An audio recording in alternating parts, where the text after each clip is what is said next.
Apparemment, c'est impossible de couper avec une carrelette un carreau de 20 mm. Eh ben allez, je vais te montrer. C'est possible, mais il faut avoir un coupe-carreau ou une carrelette assez robuste. Et ce qui compte aussi, c'est la molette que tu vas utiliser. Donc en fait, les molettes, tu les changes en fonction du carrelage que tu vas couper. Les molettes, elles vont de 6 jusqu'à 20 mm. Donc ça, c'est une molette en 8 mm. Normalement, je devrais utiliser une molette de 20 mm.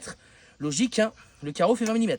Mais tu vas voir que même avec une 8, c'est possible. Tu traces ton carreau, tu le présentes. Hop, tu te mets tes petits renforts sur les côtés s'il y a besoin. Rayer un premier coup en arrière, légèrement, pour marquer ton carreau. Après, tu viens mettre un coup vraiment général en avant. Et tu viens doubler devant, comme ça. Une fois que tu as fait ça, on va activer le séparateur. On va pas se séparer tout de suite. On va mettre un petit coup de vibration devant pour faire vibrer ce qu'on a rayé. Ici, on est bien en force parce qu'on est sur le devant des montants. Ici, ça fait remonter les rails parce qu'il n'y a pas de force. Donc quand c'est comme ça, tu peux reculer ton carreau sur l'arrière de ta carrelette. Tu t'alignes bien au milieu.